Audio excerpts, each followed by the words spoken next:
बच्चों, आज के इस वीडियो में आपका बहुत बहुत स्वागत है।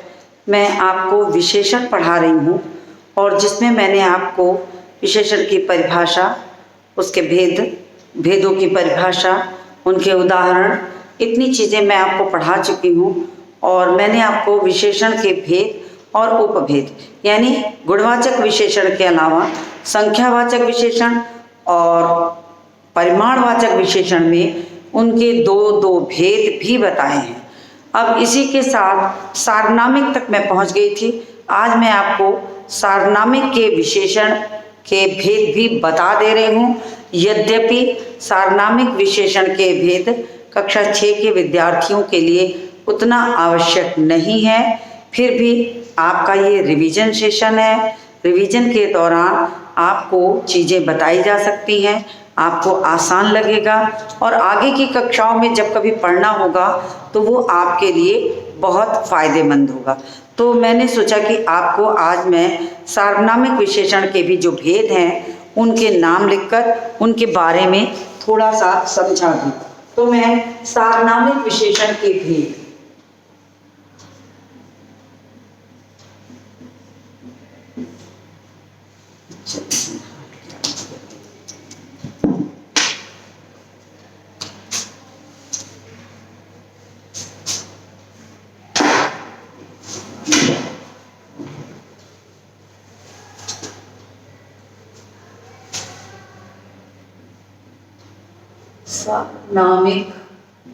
सार्वनामिक विशेषण के भेद। तो बच्चों, मैं पहले आपको सार्वनामिक विशेषण के भेद पढ़ाने के पहले मैं आपको सार्वनामिक विशेषण एक बार पुनरावृत्ति की तरह पुनः समझा देती हूँ। सार्वनामिक विशेषण का जो मतलब है वो ये है कि देखिए, इसमें परिभाषा में सर्वनाम शब्द आ रहा है।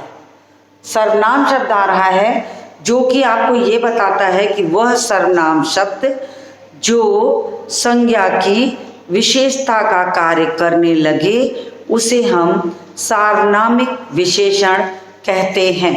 तो यहाँ पर ये कहा गया है कि सार्वनामिक विशेषण उसी को कहते हैं जो सर्वनाम शब्द, विशेषण की बात थी तो विशेषण में कहा गया संज्ञा और सर्वनाम की विशेषता बताने वाले शब्द विशेषण है, लेकिन ये तो खुद में सार्वनामिक है। तो वो सर्वनाम शब्द जो संज्ञा की विशेषता का कार्य करने लगे उसे हम सार्वनामिक विशेषण कहते हैं। तो ये यहाँ पर बताया गया है। अब भेद की बात करें तो इसके जो 4 भेद है मैं वो उसको बोर्ड पर लिख देती हूँ। इसके कुल 4 भेद हैं। तो मैंने आपको समझाने के लिए सिर्फ इसको किया है कि आपको अगर पढ़ ही रहे हैं और आपके पास अभी समय भी है तो मैं उसको आपको बता दूं।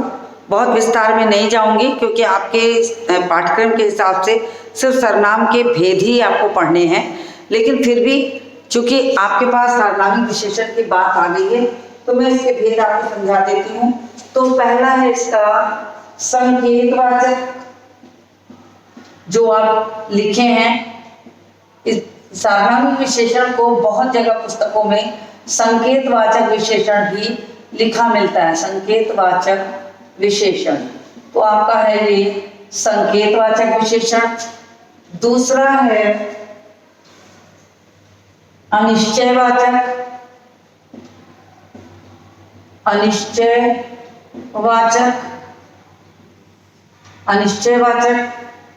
तीसरा है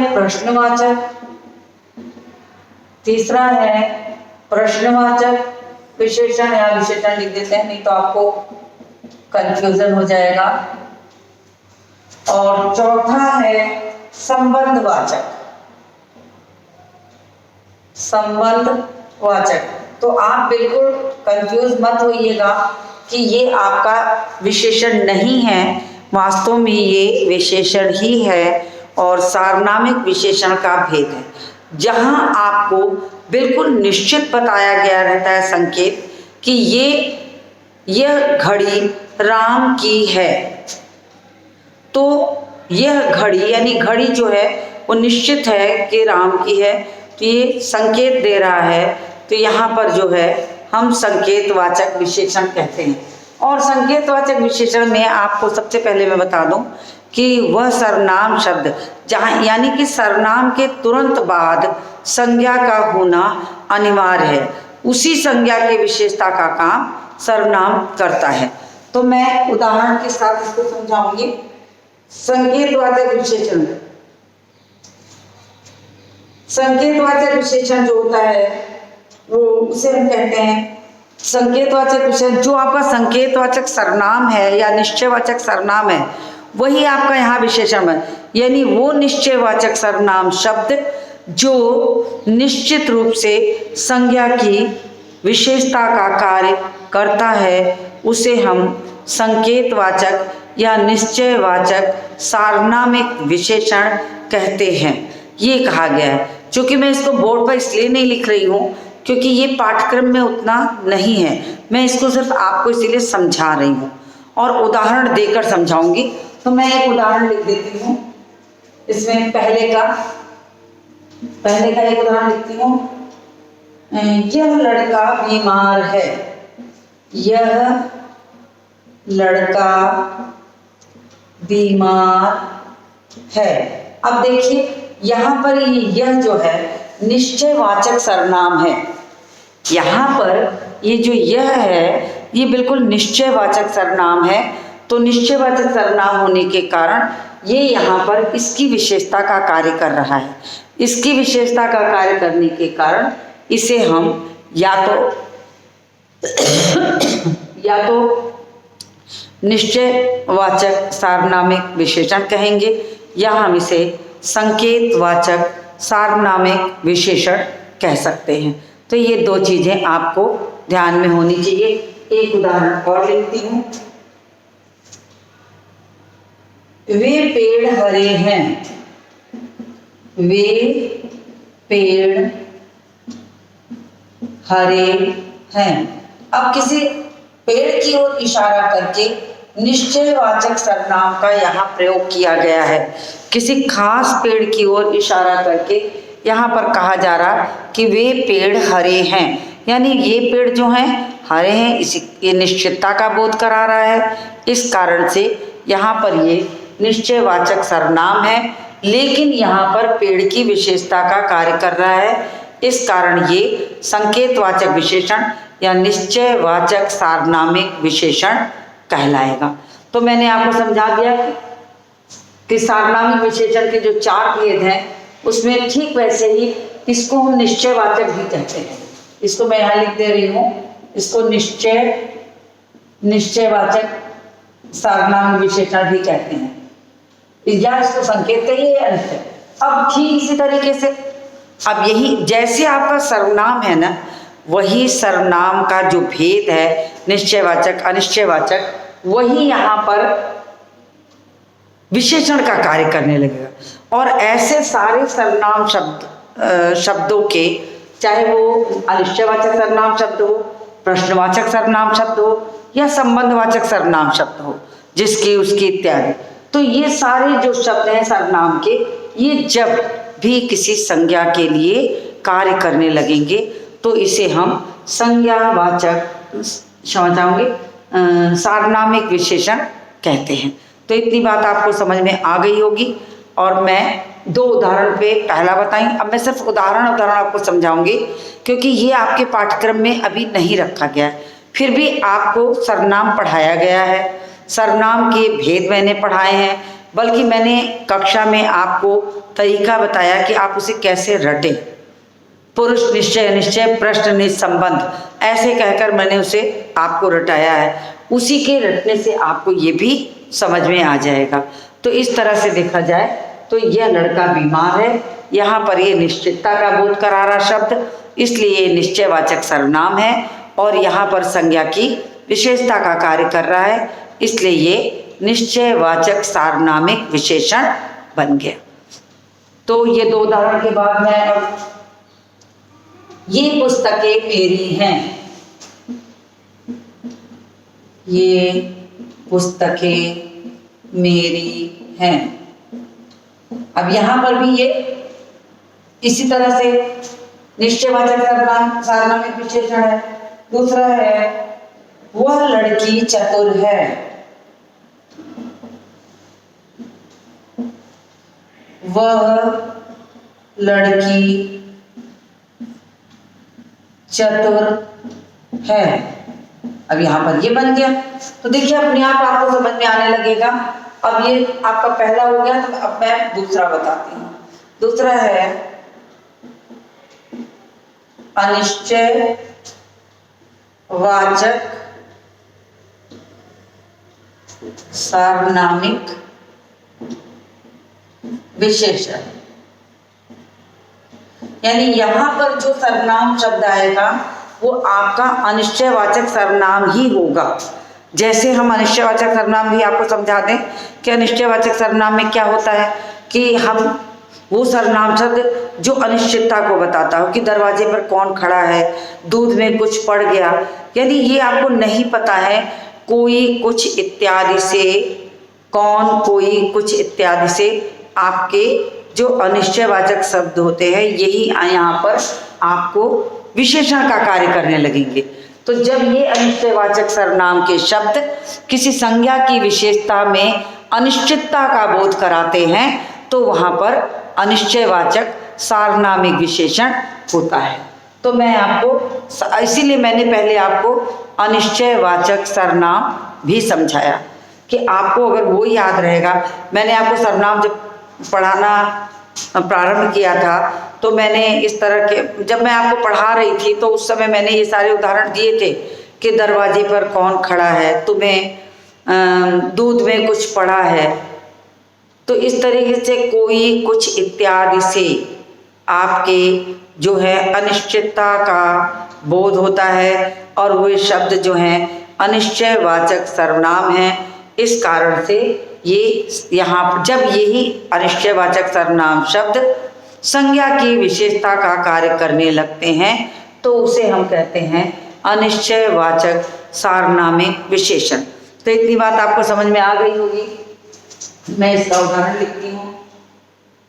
लेकिन आपको एक चीज और बता दूं कि जो भी सार्वनामिक विशेषण यहाँ पर, जो भी सर्वनाम शब्द, चाहे वो निश्चयवाचक सर्वनाम शब्द हो, चाहे वो अनिश्चयवाचक सर्वनाम शब्द हो, या वो प्रश्नवाचक सर्वनाम शब्द हो, या वो संबंधवाचक सर्वनाम शब्द हो, ये सारे शब्द आपको जब भी प्रयोग आपको वाक्य में देखेंगे तो वो संज्ञा के पहले आएंगे। यानी कि वो संज्ञा के पहले प्रयोग करके आपके लिए विशेषता का कार्य करने लगते हैं, तो वो क्या बन जाते हैं, आपके लिए विशेषण बन जाते हैं। तो मैं अब उदाहरण लिखती हूँ, जैसे मैंने यहाँ रेखांकित किया है उसमें भी करके आपको समझाऊंगी। तो है मुझे कोई किताब दे दीजिए। शब्द है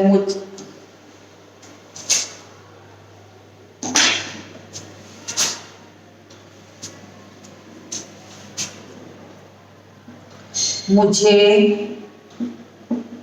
कोई किताब दे दीजिए। अब यहाँ पर देखिए कोई शब्द आया है, ये अनिश्चयवाचक सर्वनाम है, लेकिन किताब की विशेषता बन गई। जब किताब की ये विशेषता बन गई तो आपके लिए ये अनिश्चयवाचक सर्वनाम विशेषण बन गया। अब देखिए दूसरा उदाहरण मैं लिखती हूँ। दूसरा उदाहरण है मुझे भी कुछ चीज चाहिए। मुझे भी कुछ चीज चाहिए। अब यहाँ पर देखिए कुछ आया है, ये कुछ आया है और ये कुछ यहाँ पर जो है वो चीज की विशेषता का कार्य करने लगा, तो ये यहाँ पर आपका अनिश्चयवाचक सार्वनामिक विशेषण हो गया। तीसरा है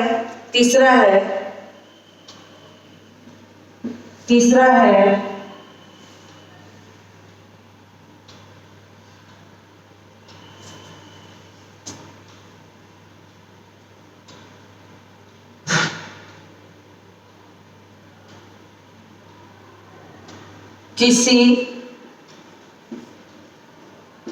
व्यक्ति किसी व्यक्ति ने आकर कहा। अब यहाँ पर ये व्यक्ति की विशेषता बन गया।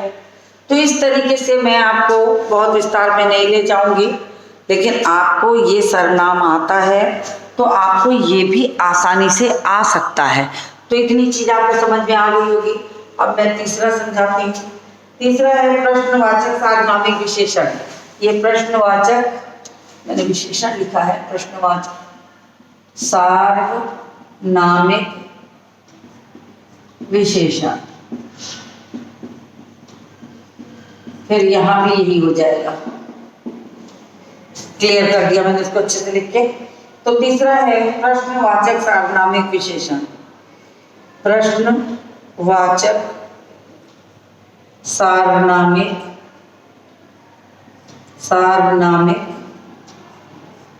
विशेषण।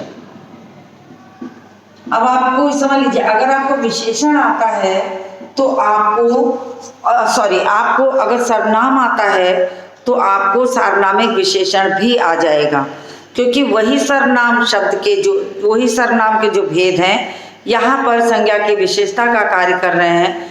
तो वे संज्ञा जो शब्द आ रहा है आपका विशेषण के लिए, उसकी विशेषता का कार्य कर रहे हैं, तो वो उसके भेदों के रूप में आपके सामने है, चाहे वो निश्चयवाचक रहा हो, चाहे अनिश्चयवाचक रहा हो, या प्रश्न रहा हो, या संबंध रहा हो। तो ये तीनों चीजें ही इसमें दिखाई गई हैं।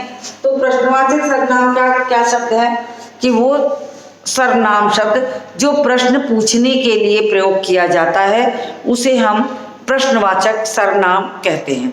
तो अब यहाँ पर क्या परिभाषा होगी कि वो सर्वनाम शब्द जो प्रश्न पूछने के लिए प्रयोग किया जाता है और वो संज्ञा की विशेषता का कार्य करता है, उसे हम प्रश्नवाचक सार्वनामिक विशेषण कहते हैं।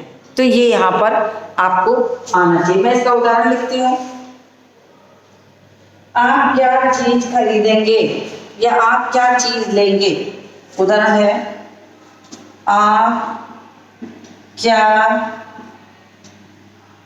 चीज लेंगे। अब यहाँ पर क्या, यहाँ पर जो आया है प्रश्न भी पूछा जा रहा है और इसकी विशेषता का काम भी कर रहा है। फिर देखिए दूसरा मैं बताती हूँ। दूसरा वाक्य है, कौन लोग थे वे। कौन लोग थे वे। अब देखिए प्रश्न पूछा जा रहा है कि यहाँ पर ये लोग की विशेषता हो गया, प्रश्न भी है और विशेषता भी है। यहाँ पर ये प्रश्न भी बन रहा है और विशेषता भी पूछ रहे हैं। तो कौन लोग थे वे। फिर उसके बाद है, कौन लोग थे वे। फिर उसके बाद हो गया, फिर अगला मैं लिखती हूँ, आपको कौन सा मकान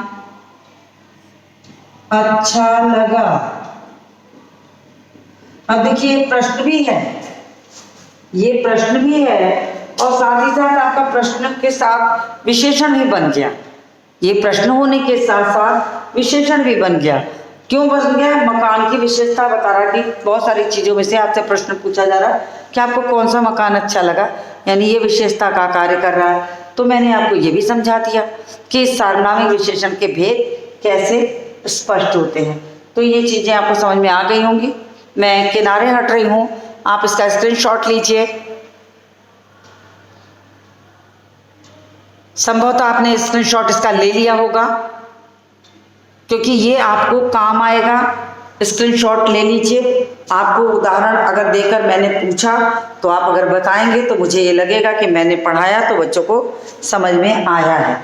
तो ये, लेकिन अगर आप इस वीडियो को बार बार देखेंगे तभी ये सारी चीज़ें आपको याद रहेंगी, अन्यथा भूल जाएंगी।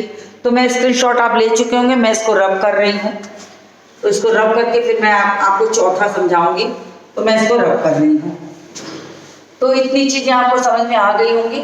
अब मैं सिर्फ चौथा समझाऊंगी, फिर आपको कुछ अन्य इसमें से जो प्रविशेषण वगैरह है वो भी थोड़ा समझा दूंगी कि प्रविशेषण कैसे पहचानते हैं। तो मैं साधारण चौथा इस पे लिखने चल रही हूँ कि चौथा क्या है, संबंधवाचक सार्वनामिक विशेषण।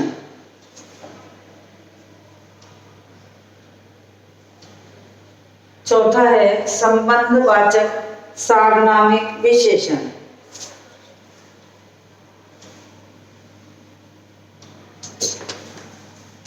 तो संबंधवाचक में जो संबंधवाचक सार्वनामिक विशेषण होता है, तो संबंधवाचक सर्वनाम में हम ये देखते हैं कि एक सर्वनाम शब्द दूसरे वाक्यांश के सर्वनाम, जो सर्वनाम शब्द है वो उसका संबंध बनाता है। जैसे हम कहते हैं जिसकी लाठी उसकी भैंस, तो उसकी भैंस, ये उसकी शब्द जो आया उससे उसका संबंध क्या बना, जिसकी। तो ये आपके लिए विशेषण बन जाएगा कि आपके लिए वो संबंध समझ में आने के लिए कि कौन और क्या आदि विशेषणों की भांति से हम संज्ञा शब्दों की विशेषता पूछ रहे हैं। तो ये सार्वनामिक विशेषण हो गया। तो आपको संबंधवाचक में भी यही है कि जब संज्ञा की विशेषता बताने के लिए कोई शब्द संज्ञा के उस शब्द के साथ संबंध स्थापित करेगा तो उसे हम संबंधवाचक विशेषण, सार्वनामिक विशेषण कहते हैं। जैसे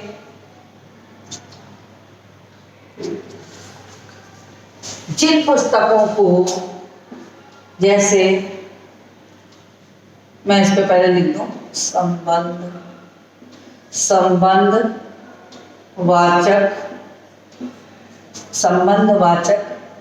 सार्वनामिक विशेषण। अब देखिए, आपको संबंधवाचक की तरह वाक्य भी बनाना है और वो विशेषता का कार्य भी करें, इसका भी ध्यान रखना है। तो मैं आपको अब मैं बना रही हूँ वाक्य, देखिए, जिन पुस्तकों को तुमने रखा है उन पुस्तकों को लाओ। तो ये दिखा आपका कि संबंध भी बन रहा है और आपके लिए संबंधवाचक सार्वनामिक विशेषण भी बन जा रहा पुस्तक की विशेषता बताने के साथ साथ। तो इतनी चीज मैंने आपको समझा दिया। मैं बहुत विस्तार में नहीं जा रही हूँ क्योंकि पाठ्यक्रम का एक तरीके से पुनरावृत्ति होने के कारण मैं विस्तार से समझा रही हूँ। तो इसके अलावा प्रविशेषण शब्द है। अब शब्द उठता है कि प्रविशेषण क्या है। प्रविशेषण मैंने एक दिन और इसको आपको समझाया था, लेकिन मैं फिर बता दे रही हूँ प्रविशेषण क्या है। प्रविशेषण हमेशा याद रखिए कि जो शब्द विशेषता की भी विशेषता बताए, जो शब्द विशेषण की भी विशेषता बताए उसे हम प्रविशेषण कहते हैं। समझ लीजिए, विशेषता से भी बड़ी विशेषता, एक तो विशेषता बताई ही जा रही है, एक तो विशेषण शब्द का प्रयोग है ही है, लेकिन उसी के साथ एक और उसमें विशेषण जुड़ जा रहा है तो उसकी भी विशेषता बन जा रहा है। इस कारण से प्रविशेषण कहते हैं। बहुत बार ये प्रश्न आता है तो बच्चे इसे छोड़ देते हैं, ये उनके लिए आवश्यक, इसलिए मैंने इसको अलग से फिर लिखा कि आप इसको उतार भी लीजिए और आए तो करिएगा भी। तो इसमें मैं इसकी परिभाषा भी साथ ही लिख देती हूँ। वह विशेषण शब्द जो विशेषण की भी विशेषता बताएं उसे प्रविशेषण कहते हैं। जैसे, जैसे वाक्य है, वह जैसे, वह बहुत चतुर, वह बहुत चतुर बालक है।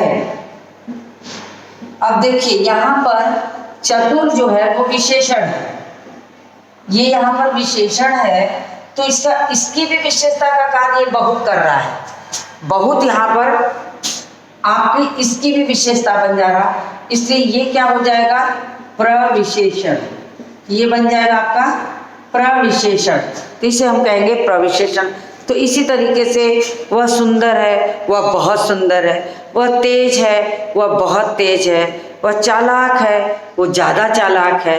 तो इस तरीके से बहुत ज़्यादा आदि शब्दों का प्रयोग करके हम जो शब्द होते हैं उनको प्रविशेषण बना देते हैं।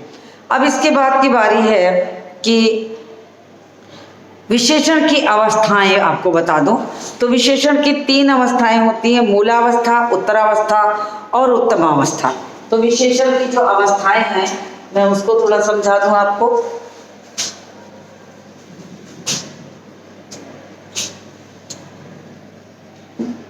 विशेषण की अवस्था, अवस्था मतलब होता है कितनी, उसका क्या स्थिति है, तो ये 3 होती हैं। ये विशेषण की 3 अवस्थाएं होती हैं। विशेषण की 3 अवस्थाएं होती हैं। पहला है मूलावस्था, पहला है मूलावस्था, दूसरा है उत्तरावस्था, उत्तरावस्था, और तीसरा है उत्तमावस्था, उत्तमावस्था। ये 3 इसकी अवस्थाएं हैं। ये भी कभी कभी पूछा जाता है, इसलिए मैं इसको भी आपको समझा दे रही हूँ। तो तुलना के आधार पर हम इसको करते हैं कि ये 3 अवस्थाएं होती हैं।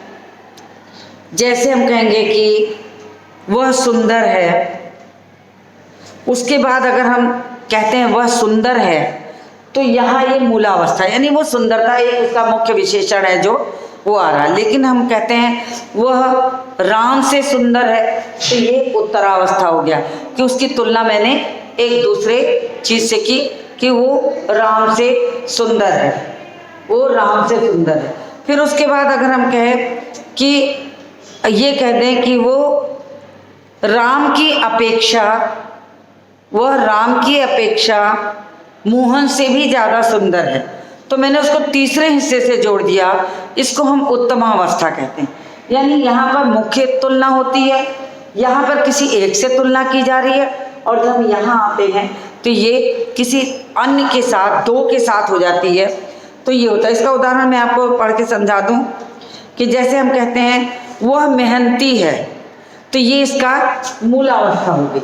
लेकिन अगर हम कहते हैं वह तुमसे मेहनती है, वह तुमसे मेहनती है, तो ये इसकी क्या हो जाएगी, उत्तरावस्था हो जाएगी।